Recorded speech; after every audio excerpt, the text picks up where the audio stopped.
domain is referring to what are the possible values of x. Okay, we have looked at domain from a graph. We've already said it's our x value. We go from left to right, looking at what x values get hit. But it would be beneficial if maybe we could find domain without having to graph it first. If we could look at the equation and know.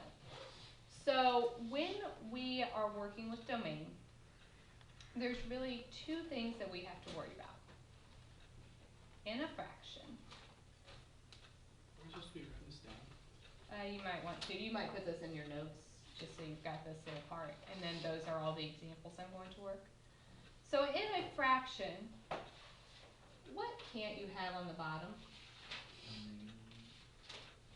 What's the one number we can't divide by?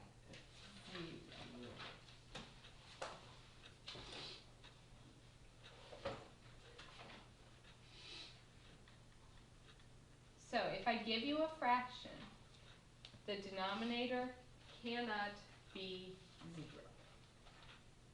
The second rule that we are going to work with, in an even radical. Okay, by that I mean a square root, a fourth root, a sixth root, and so on. The radicand, that's the thing under the radical, has to be greater than or equal to 0. If you have a negative under your radicals, that's what gives you an imaginary number. So when we are working with those, we'll just take whatever's under the radical greater than or equal to 0. Otherwise,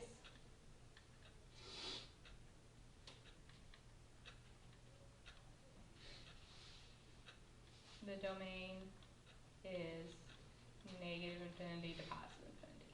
If I don't have to worry about a fraction where the bottom might be 0, and if I don't have an even radical, if I don't have either of those two scenarios, my domain will be everything. We can plug in anything we want for x.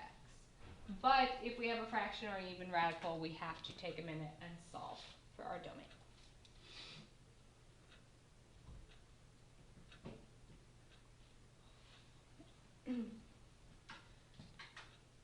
So what we're going to do is work through that handout.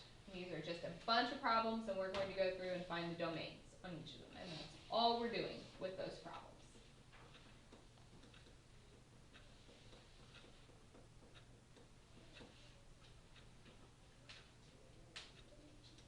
So the first.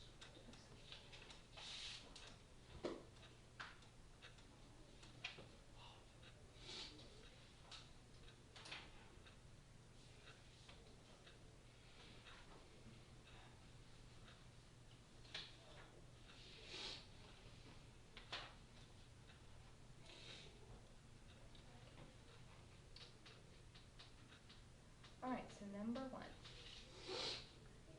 I'm looking at this. It's just a polynomial. Do we have a fraction? Do we have an even radical? So then what's your domain?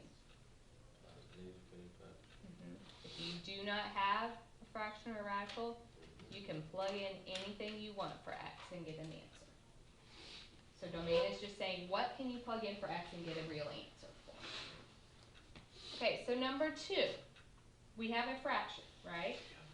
We know that if it's a fraction, the denominator, the bottom, cannot equal 0. Is there anything I can plug in that makes 2 equal 0?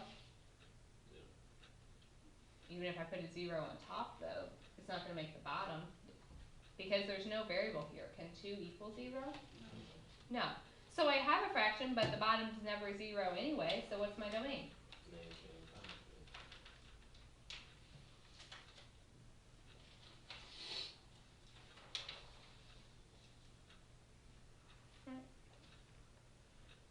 Next one. 2x over x minus 3. So we have a fraction. If we have a fraction, we know what? The bottom cannot be 0. So if you add your 3 over x cannot be 3. Now we've been writing interval notation on everything. Okay, if you think about what that means, it's saying it's everything except 3. So it's everything smaller than 3 and everything bigger than 3. So if I wrote the interval, it would be negative infinity to 3 union 3 to infinity. You can plug in any number smaller than 3, any number bigger than 3, and get an answer. The only thing we cannot plug in is 3 itself. There's the parentheses because it doesn't. Exactly. Since it doesn't equal 3, 3 has to have a parenthesis. Okay, number 4. We have a radical. We said even radicals. Square root, fourth root, sixth root. That's what we have here. The radicand, that's the thing under the radical, so x minus 1, has to be greater than or equal to 0. So if we add that over, we get x is greater than or equal to 1. That works. Anything 1 or bigger would work. How would we write it in interval notation?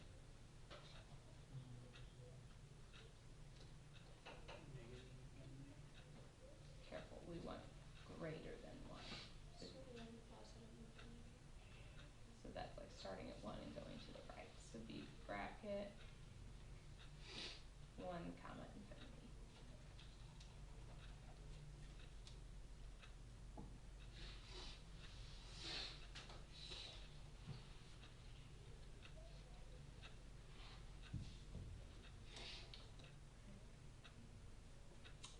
Questions so far? So it can be any number that's 1 or greater. Mm-hmm. Alright, so if I look at this one, square root of 2x minus 3. So we have an even radical. That tells me that the thing under my radical, so 2x minus 3, has to be greater than or equal to 0. So now we just solve for x. So you add your 3, divide by 2,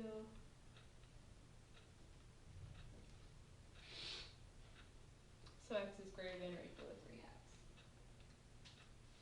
halves. If you're not sure what that looks like or how to write the interval, when I'm in doubt, I always graph it. Greater than or equal to 3 halves, that's everything 3 halves or bigger. So be bracket 3 halves to infinity.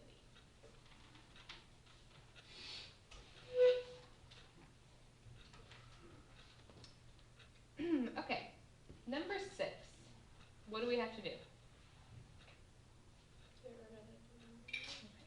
If it's a fraction, when we're finding the domain, we know the bottom, which is x minus 2 times x plus 1, cannot be 0.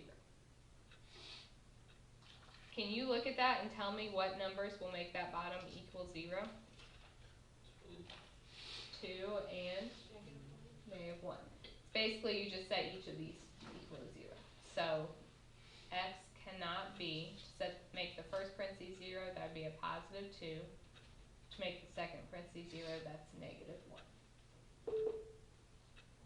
Pardon the interruption, but I need any underclass retakes that need to be done at this time to report to the library. If you have an underclass. On all of these, we've been writing interval notation, but on this problem, I will not make you. So in general, I want the interval notation if it's just one number that x can't equal. So like problem number 3, when it's just one thing x couldn't be. On this, you could write the interval, but I will not require it. If it's more than one value, I will let you just say x cannot be. Because what happens here, you have everything smaller than 1, negative 1, everything in between negative 1, 2, and everything bigger than 2. And so your interval just gets a little long. It's negative infinity to negative 1, union negative 1 to 2, union 2 to infinity. Not that I don't think you can do that, but my general rule, if it's just one number that x cannot equal, you have to write the interval. If it's more than one, the interval is optional. You can give me either way. Alright. I want you guys to try 7 and 8 on your own. 7, we have a fraction. I told you that if you have a fraction, the bottom can't be 0. So the bottom is 2, so that means 2 can't be 0. Does that ever happen anyway? No. So what's your domain on 7? Yeah, it's like number 2. We have a fraction, but the only thing in the bottom is a number, not an x. So it's not going to change anything. Now on number 8, we have a radical. So if you have a radical, you have to take the radicand, just the thing under the radical, greater than or equal to 0. In this case, that was just an x. So if x is greater than or equal to 0, that would be bracket 0, comma, infinity. So far, so good? Alright, let's keep doing it. So number 9, I have a radical. Radical tells me the thing under the radical greater than or equal to 0. What would you do here? How do you get rid of a square? When you do a square root, plus a minus. Well, what kind of number is this going to give me? An imaginary one. Okay, if this is imaginary, that's saying the only way this is negative is if your number is imaginary. Do we have to worry about that? No, we're talking about real numbers. So that means anything I plug in for x will make this positive. The only thing that would make it negative was an imaginary number. So if everything I plug in makes it positive, what's my domain?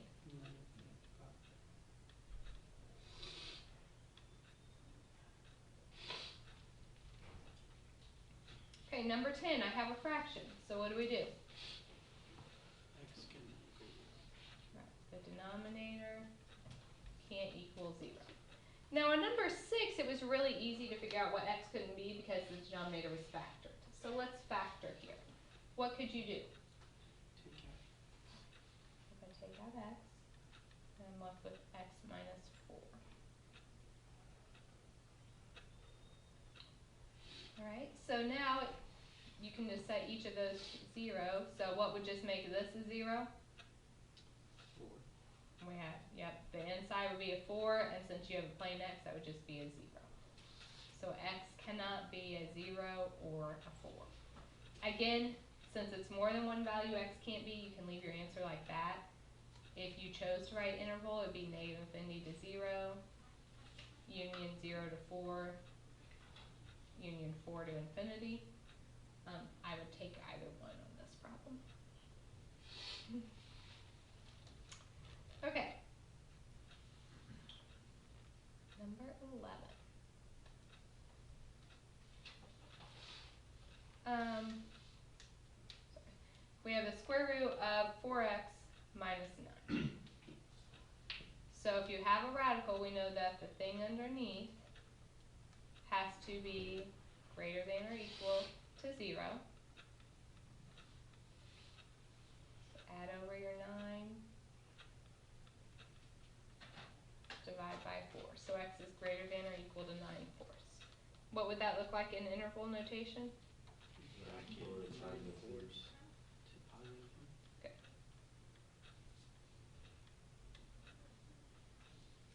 Alright, number 12. I've got a couple things going on here.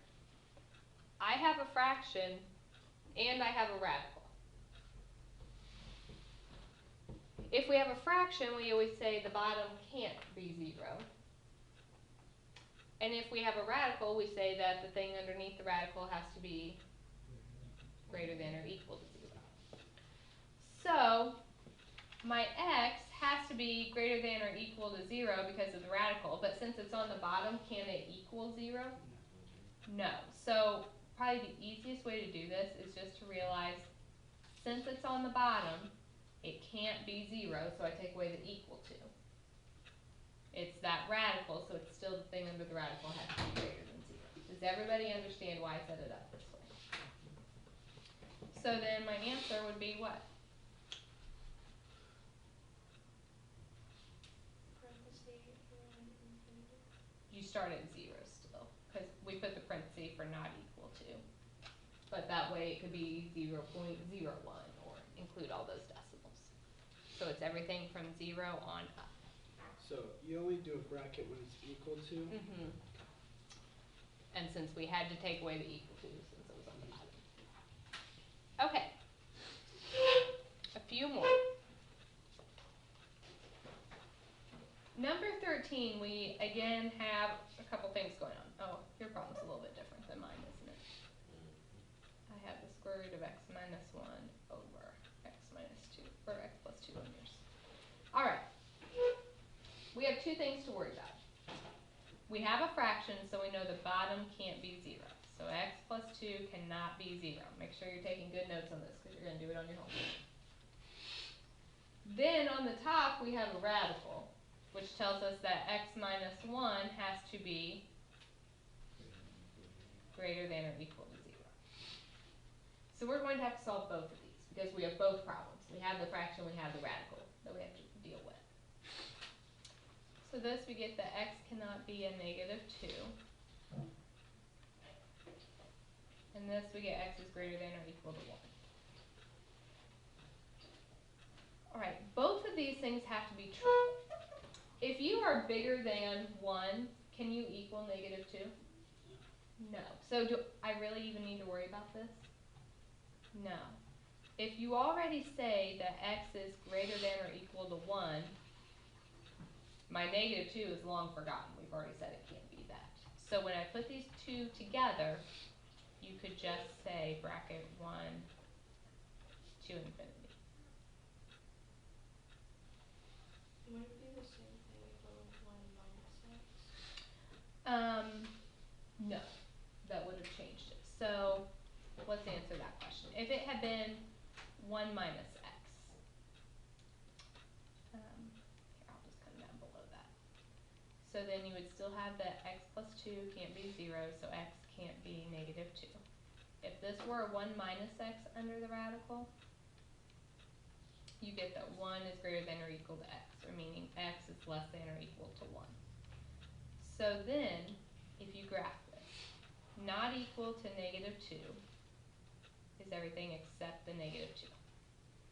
Less than or equal to 1 is everything smaller than 1. What you have to do is tell me the part of the number line that gets shaded by both of these. So that's everything smaller than negative 2.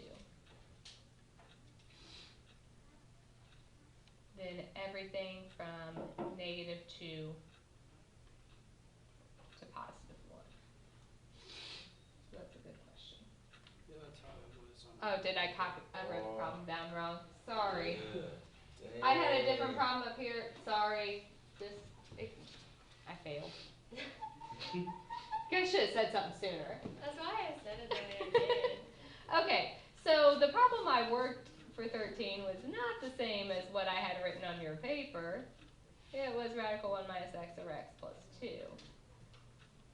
So this, what I worked below, is the correct answer for what I had on your paper originally. Hey, we just did 2 problems in 1. I did that on purpose, guys. I meant to. Sorry about that.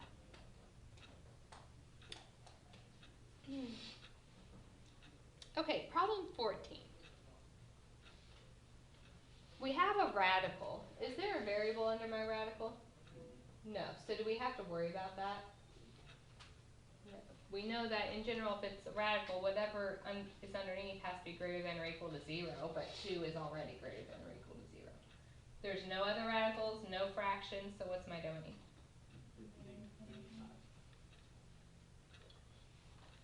Alright.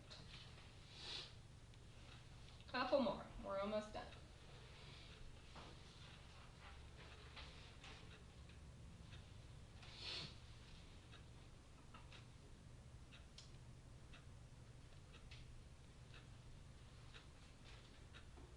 So on 15, I have, kind of like on 13, I have two problems. We have the radical and we have the fraction.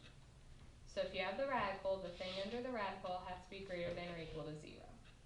So x minus 1 is greater than or equal to 0, which means x is greater than or equal to 1.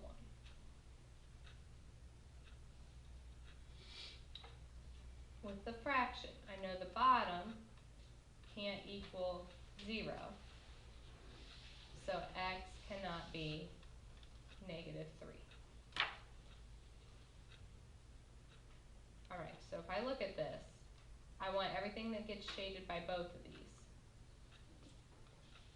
The first one said x was greater than or equal to 1. Second one said everything but negative 3. So what's the overlap that got shaded by both of them? Not, 1 to yeah, positive. just the part where they both exist. So it's right there. Just your 1 to infinity.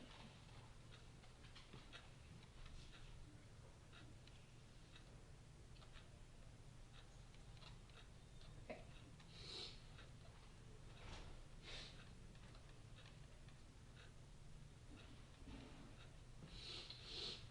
So 16.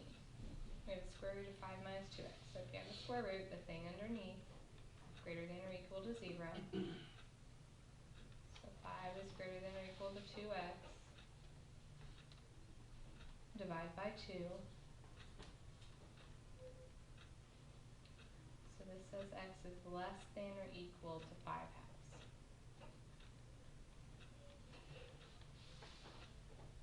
So less than would be going to the left. So how do we write that interval? Negative infinity to bracket 5.